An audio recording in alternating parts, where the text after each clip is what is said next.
Hi friends, welcome to Sharmi's kitchen. ఈ రోజు నేను మంచి టేస్టీగా ఉండే గుమగుమలాడే రొయ్యలు గోంగూర చేసి చూపిస్తున్నానండి.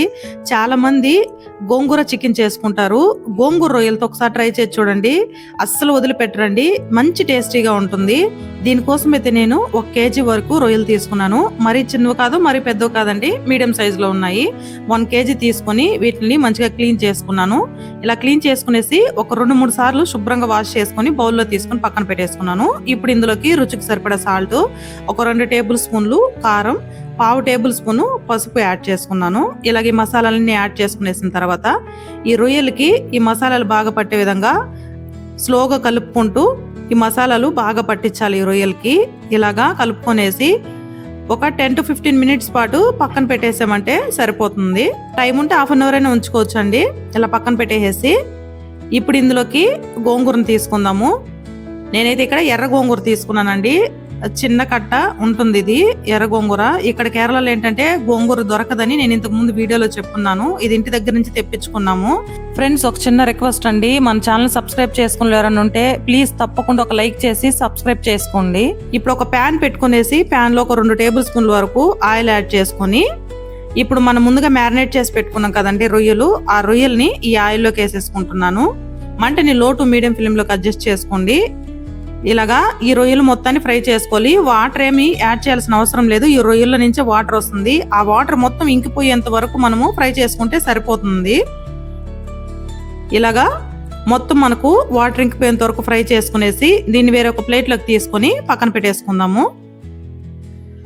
ఇలా పక్కన పెట్టుకునేసిన తర్వాత ఇప్పుడు ఇదే ప్యాన్ లోకి మనము ఇంకొక 2 టేబుల్ స్పూన్ల వరకు ఆయిల్ యాడ్ చేసుకొని గోంగూరను కూడా ఇందులోనే ఫ్రై చేసుకుందాము. ఈ ప్యాన్లోనే ఫ్రై చేసేసుకుంటున్నాను నేనైతే. మీరు వేరొక ప్యాన్లో అయినా ఫ్రై చేసుకోవచ్చు. ఇప్పుడు శుభ్రంగా వాష్ చేసుకున్న గోంగూరని ఇందులోకి యాడ్ చేసుకునేసి స్లోగా కలుపుకుంటూ ఈ గోంగూర బాగా మెత్తపడేంత వరకు ఫ్రై చేసుకోవాలి. మంటను మీడియం ఫ్లేమ్లో పెట్టుకొని ఫ్రై చేసుకోండి. మరీ మీకు మాడినట్టు అనిపిస్తే కొంచెం వాటర్ యాడ్ చేసుకోండి. వాటర్ కూడా ఏమంత అవసరం లేదు. చూడండి, మనకు మెత్తగా అయిపోయింది. లేత గోంగూర అయితే మనకు ఇలాగా మ్యాష్ అయిపోతుంది. ఒకవేళ మీరు తీసుకున్నది ముదురు గోంగూర అయితే కొంచెం వాటర్ యాడ్ చేసుకొని ఉడికించుకోండి. ఉడికించుకునేసి మీకు ఆకులుగా ఉంటే పప్పు గుత్తి తీసుకొని పేస్ట్ లాగా చేసుకొని పక్కన పెట్టేసుకోండి. ఇప్పుడు కడాయి పెట్టుకొని కడాయిలో ఆయిల్ యాడ్ చేసుకొని ఇందులో 5-6 లవంగాలు, ఇంచిన దాల్చిన చెక్క, 1 బిర్యానీ ఆకు, ఈ గరం మసాలాలు యాడ్ చేసుకునేసి లైట్గా ఫ్రై చేసుకొని ఒక పచ్చిమిర్చిని సన్నగా పొడవుగా కట్ చేసుకొని యాడ్ చేసుకోండి. ఇది కొంచెం ఫ్రై అయిన తర్వాత సన్నగా కట్ చేసుకున్న ఒక 2 పెద్ద ఆనియన్ కూడా వేసుకునేసి గోల్డెన్ బ్రౌన్ కలర్ వచ్చేంత వరకు కలుపుకుంటూ ఫ్రై చేసుకోండి. ఇలా ఫ్రై అయిన తర్వాత ఇప్పుడు ఇందులోకి అల్లం వెల్లుల్లి పేస్ట్ ఒక 2 టేబుల్ స్పూన్ల వరకు యాడ్ చేసుకుంటున్నాను. ఈ అల్లం వెల్లుల్లి పేస్ట్ పచ్చివాసన పోయేంత వరకు కలుపుకుంటూ ఫ్రై చేసుకోండి.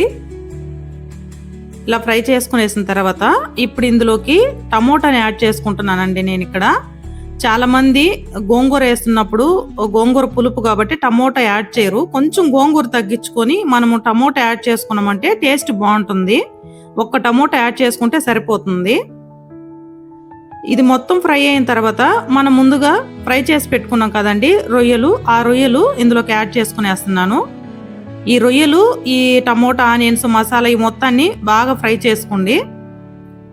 ఒక 5-6 నిమిషాల పాటు ఫ్రై చేసుకున్నామంటే సరిపోతుంది. ఇలా ఫ్రై చేసుకునేసిన తర్వాత ఇప్పుడు మనం ముందుగా గోంగూరని మ్యాష్ చేసి పెట్టుకున్నాం కదండి, ఆ గోంగూర ఈ రొయ్యలకి యాడ్ చేసుకునేసి మొత్తాన్ని బాగా మిక్స్ చేసుకోవాలి. మరీ ఆకులుగా ఉంటే కొంచెము పప్పు గుత్త మ్యాష్ చేసి తీసుకోండి. నేను తీసుకున్నది లేత గోంగూర కాబట్టి నాకు ఫ్రై చేసినప్పుడు అది మొత్తం బాగా మగ్గిపోయిందండి.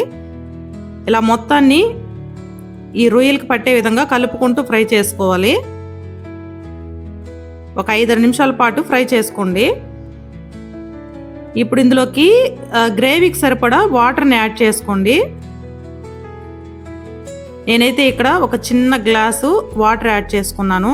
ఆల్రెడీ మనకు రొయ్యలు కూడాను ఒక 50% వరకు మనకు ఉడికిపోయి ఉన్నాయి. గోంగూర ఆల్రెడీ మనం మ్యాష్ చేసి పెట్టుకొని వేసాం కాబట్టి కొంచెం వాటర్ వేస్తే సరిపోతుంది. ఇప్పుడు రుచికి సరిపడా సాల్ట్ యాడ్ చేసుకోండి. అదేవిధంగా కారం కూడా మీరు తినేదాన్ని బట్టి యాడ్ చేసుకోండి. నేనైతే ఇక్కడ 1 టేబుల్ స్పూన్ యాడ్ చేసుకున్నానండి. ఎందుకంటే ఆల్రెడీ మనము రొయ్యలు మ్యారినేట్ చేసినప్పుడు కారం యాడ్ చేసాం, పచ్చిమిర్చిని కూడా యాడ్ చేసాం కాబట్టి సాల్ట్ మీరు తినే విధానాన్ని బట్టి అడ్జస్ట్ చేసుకోండి. ఇలా మూత పెట్టేసి మంటని మీడియం ఫ్లేమ్లో పెట్టుకునేసి కూర దగ్గరికి పడేంత వరకు, ఆయిల్ పైకి తేరేంత వరకు ఉడకనిచ్చామంటే మనకు రొయ్యల గోంగూర రెడీ అయిపోతుంది. లాస్ట్గా ఇందులో 1 టేబుల్ స్పూన్ వరకు గరం మసాలా, సన్నగా కట్ చేసుకున్న కొత్తిమీరను కూడా యాడ్ చేసుకునేసి ఒకసారి బాగా మిక్స్ చేసుకొని మూత పెట్టేసి ఒక 2 నిమిషాల పాటు వదిలేసేసి తర్వాత మనం స్టవ్ ఆఫ్ చేసేసామంటే రొయ్యల గోంగూర తయారైపోతుంది.